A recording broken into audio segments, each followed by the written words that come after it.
This is a story about the men of the Navy and Marine Corps. The aircraft they fly, and the things that go wrong in the air and on the ground.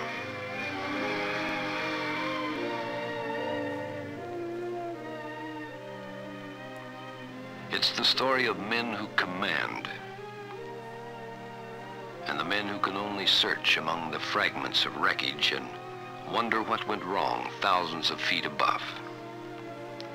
It's the story of safety, and it is your story. For every man in naval aviation is a member of the safety team, a hero or a villain who holds a man's life in his hands.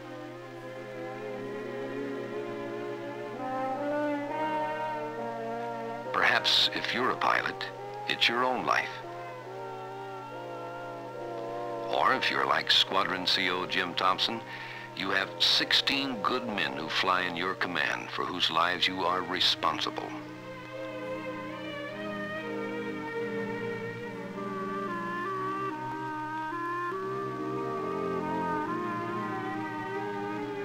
And maybe if you're like Jim, you have 1,000 details to worry about to maintain your squadron's readiness.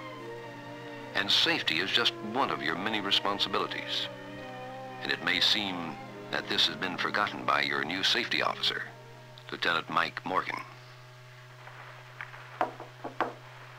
Come in, Mike. What's on your mind? Skipper, I know you're busy, but I'm having no luck in getting off to schedule those safety lectures for next week. Yes, I know. The operations officer was in to see me about it. Frankly, Mike, I think you're pressing a little bit. I know how important safety is, but my job with the squadron is to make sure my pilots are combat ready. I think our safety program is adequate as it is. Let's postpone those lectures until the end of the month, huh? But, Captain, the main thing we learned in school was that safety and combat readiness go together. I think my program will increase combat readiness. It may, I agree. We have a rugged training program going on here, Mike, with dozens of different problems. Now, Mike, I appreciate your enthusiasm, but I wonder if you're directing it exactly right. For instance, are you neglecting your other duties? You're the legal officer, you know. How are you coming on the preparations for the summary court? Well, sir, I haven't had a chance to get to it. In fact, I have a request on the way to you to relieve me of my collateral duty. It's taking up more of my time than my primary job. Well, forget about the request. I think you can do both. Just as I can think of safety along with a dozen other training problems. Mike, don't think I'm trying to downgrade the safety program. I believe in it. But there's just so much time. That'll be all. Aye, aye, sir.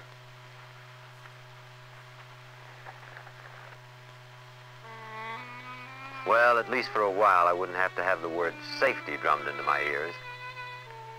I could concentrate on making my squadron the best flying outfit in the fleet.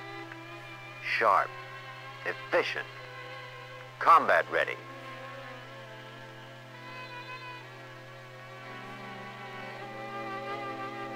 Just 2 days later, Lieutenant Bob Jensen, one of my best pilots, ran into trouble. Tiger 1, this is Tiger 3. I'm having a little trouble. My oil pressure is dropping fast. I'm starting to get a little vibration. Okay, Bob. Ease your throttle back to 85% and leave it there. Don't make any throttle movements or abrupt maneuvers. Head for home plate and plan a precautionary approach. Roger, Tiger 1. Tiger 4, stay with him. Now, normally a precautionary landing in this situation is no sweat if the engine doesn't seize.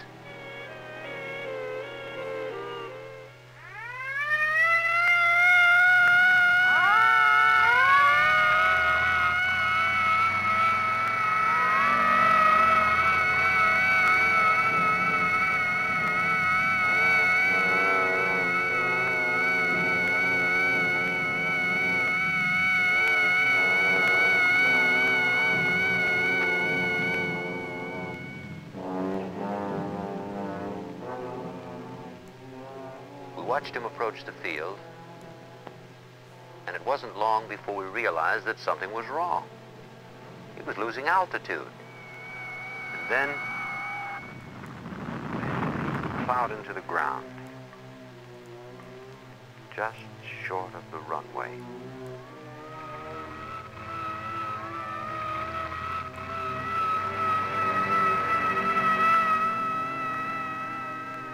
There was smoke and flame and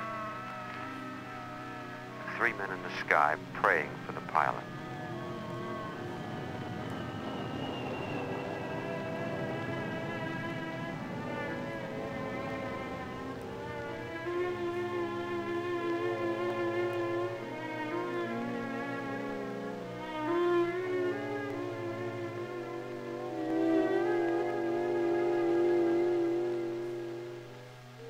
What does a CO think of when one of his pilots, in this case a close friend too, is injured? First of all, was it my fault? Did I neglect to do something that might have avoided the accident?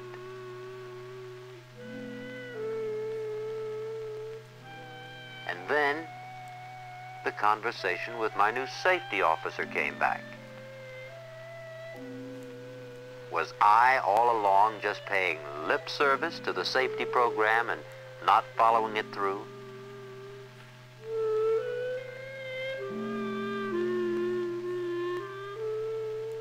Mike Morgan called to tell me that the Naval Aviation Safety Center had been notified and that our squadron aircraft accident board was already on the scene.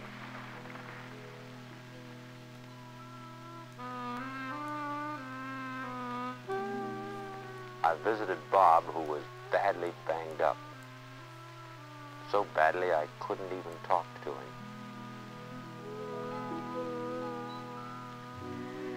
The next day, Lieutenant Colonel George Mason, U.S. Marine Corps, arrived. George was an accident investigator from the safety center.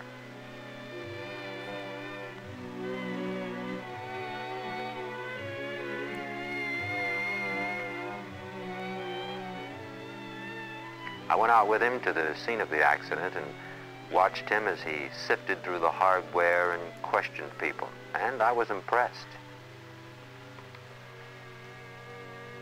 When we had a moment for a coffee break, I decided I wanted to know more about where he came from.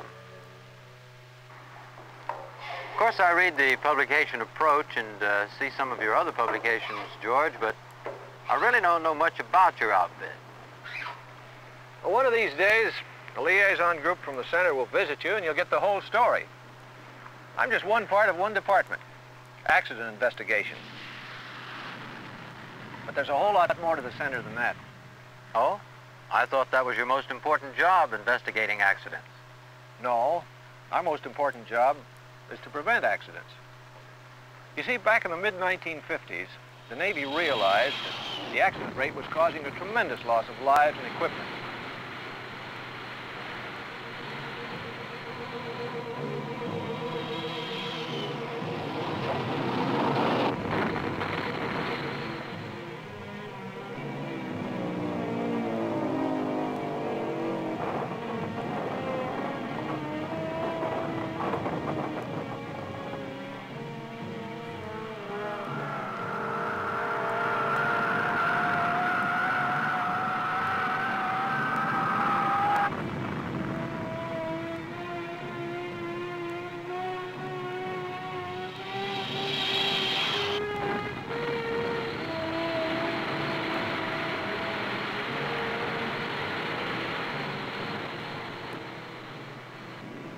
We were averaging about 5.5 accidents per 10,000 flying hours. If you multiply that by the many tens of thousands of hours of flying time, you get a pretty gruesome statistic. A small group had been working under Deputy Chief of Naval Operations for Air. The Navy decided to expand this group, and eventually they established a center at Norfolk, reporting directly to CNO. They really mounted a concentrated attack on the safety problem. It's paid off, too. Today, the accident rate is only 1.5 accidents per 10,000 hours. If the mid-50s fiscal accident rate had continued at 5.5, the yearly loss in materiel today would be almost $1 billion, incurred in almost 1,800 accidents.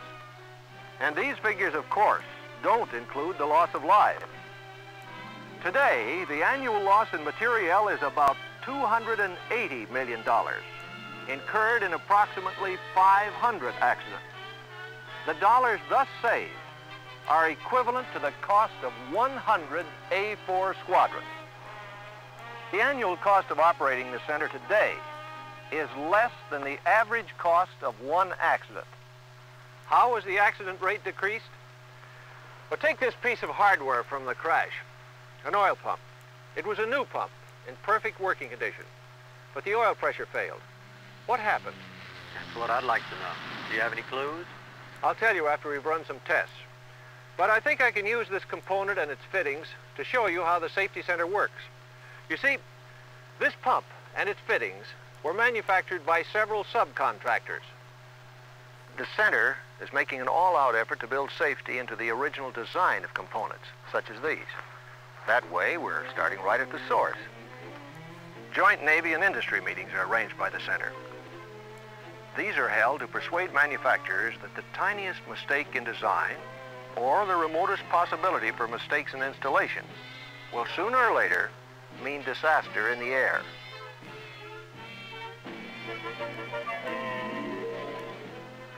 Once the hardware is on, constantly instructs the maintenance men to beware of Murphy.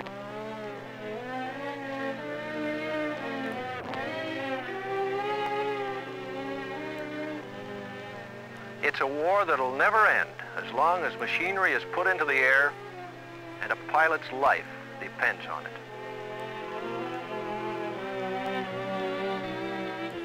At USC, we're training safety officers in special courses.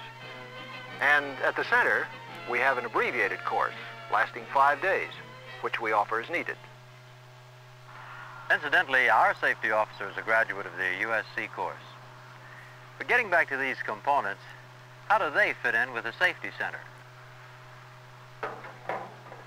Well, they're only part of the story. The Squadron Accident Board is going to interview Lieutenant Lofton, who is a friend of the pilot involved. After we talk with him, I think I can show you how the center gets totally into the act. What would you say about Jensen's condition? Well, as I told Doc Evans, I think Bob was beat, pooped, just plain tired, whatever you want to call it. He hadn't been sleeping nights, worrying about money problems at home. Did he seem distracted at any time? Lately, he'd been very moody. I didn't want to pry into his affairs, but I knew something was bugging him. I had set up an office for George Mason, and that afternoon after working hours, I dropped in for a chat.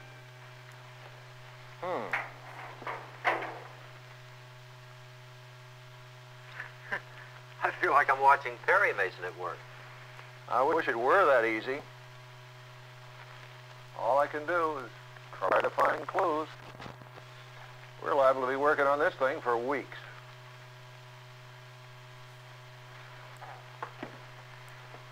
The center will be hip deep in all of it. All of the information submitted will eventually be used by every department in the building. For example, maintenance and materiel will analyze the reports on the hardware, which might have been the cause of the accident. Was it poorly designed? Was it installed improperly? The analysis and research department will study the operational procedures which might have caused the accident. The engine, for instance, may not have seized with low oil pressure unless the pilot moved the throttle. Did he? Did he move that throttle?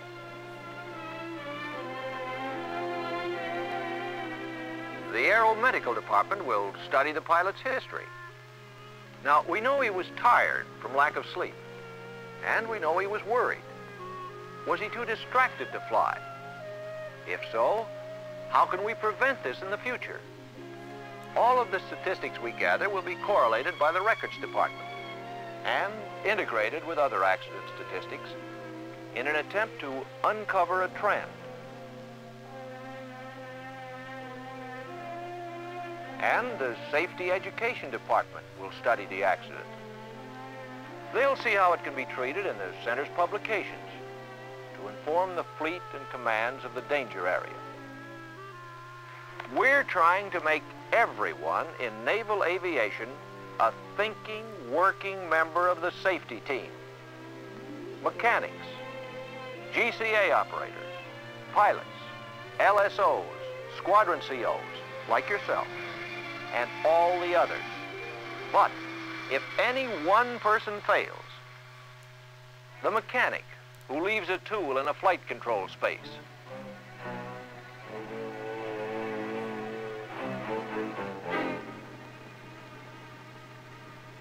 the GCA operator who turns away from the scope for a moment and then looks back too late, the pilot who stays out late at night and flies in the morning. If any one falls down on his job, $1 million aircraft and a priceless life may be lost. Because all of us are involved, the center has authority to communicate directly with all members of the team, all levels of command, bureaus, and industry. I'm sure Lieutenant Morgan has done his best to make everyone in your squadron safety conscious. Indeed he has. As a matter of fact, just last week I told him to slow down a bit. I thought he was attempting to push safety ahead of our combat readiness requirements. Well, that only illustrates how much we have left to do. It's only when every squadron CO, every pilot, every man in naval aviation realizes that combat efficiency and safety go hand in hand that we'll really lick the problem. Now, this was proven just recently when we had an international crisis. Carriers were rushed to combat stations.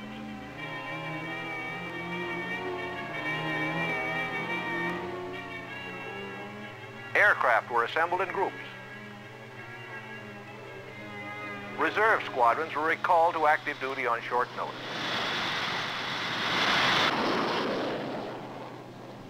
And somehow, in the hundreds of launchings and landings, day and night, around the clock, not an aircraft was lost.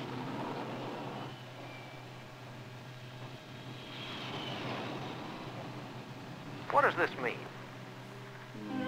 It means that level readiness, together with the safety program, must have resulted in better design and maintenance of the engines and airframes. And it means that the center's information effort had made the pilots and men safety conscious.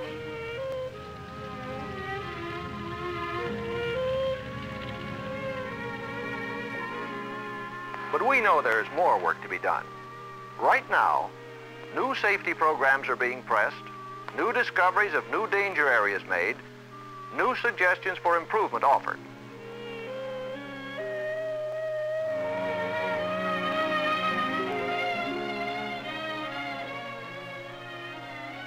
We are reaching out to deliver our message.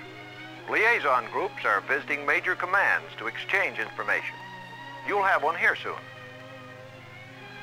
Other groups are visiting industries, overhaul and repair facilities, overseas stations.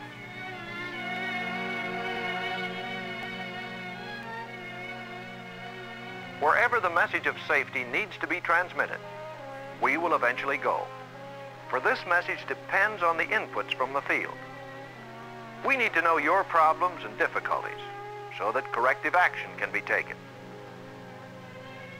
It's important that we obtain information from everyone involved in aviation to help us promote safety. The NEMOUS program is one example. It gives every man in the Navy a chance to shoot his suggestions or eyewitness accounts directly to the safety center. Accidents, such as the one you've just had in your outfit, must be eliminated. The Navy can't afford them. Oh, thanks, Mike. Now stick around. Do you know what caused the accident? We won't know until all the evidence is correlated and analyzed. Now, this accident does have some unique evidence, and it's unusual because it involves so many people. I'd like to know how it happened. Well, how did it happen? Let's recreate the scene. Bob Jensen is getting set for a flight. He hasn't slept all night, worrying about money. He should have reported his condition to you, but he didn't.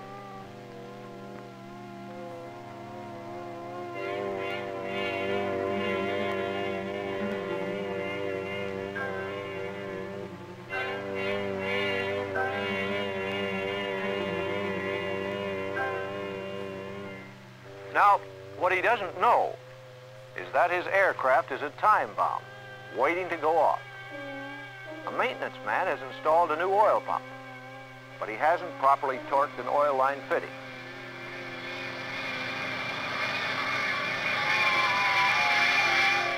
After an hour of flight, this fitting begins to leak. However, if the pilot had followed his emergency procedures, he would have a good chance to shoot the approach successfully. The engine will usually run long enough to get you down if the throttle is not moved. But Bob Jensen is a tired pilot, and he makes a mistake.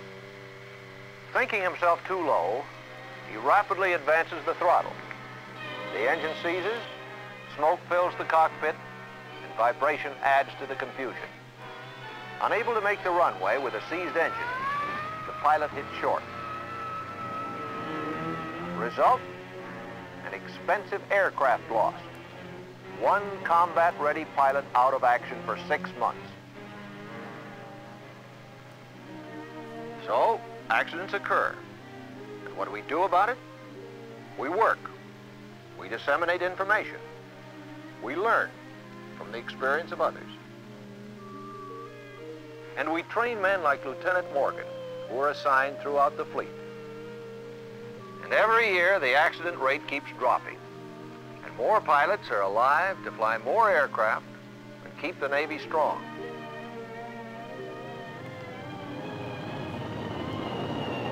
It's a tough battle.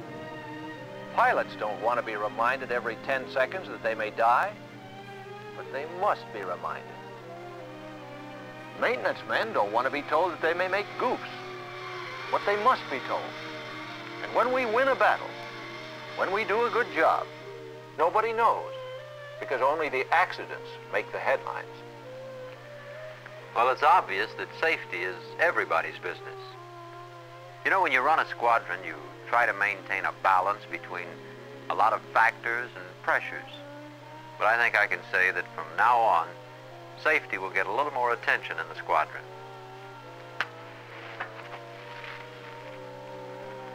Mike, come into my office tomorrow. We'd better act on that request you made. And I guess we'll be getting a new legal officer.